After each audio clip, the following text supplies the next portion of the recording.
This space used to be a pizzeria. Now it's a bike shop, but not just any kind.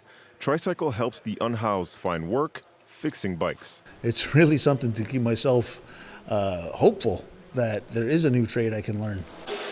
Marvin Delormier is one of 10 workers who's been here since the start 2 months ago.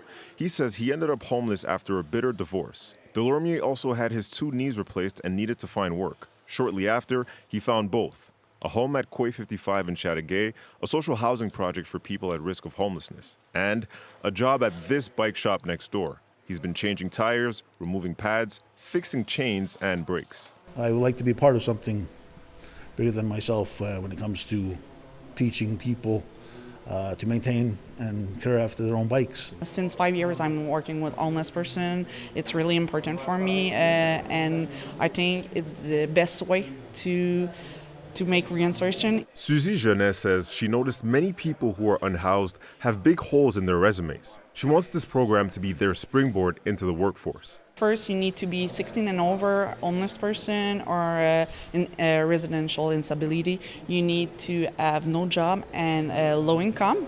And you just call me, you come here, and we'll work together to make your training. Jeunesse says training is offered thanks to a partnership with the Montreal bike shop.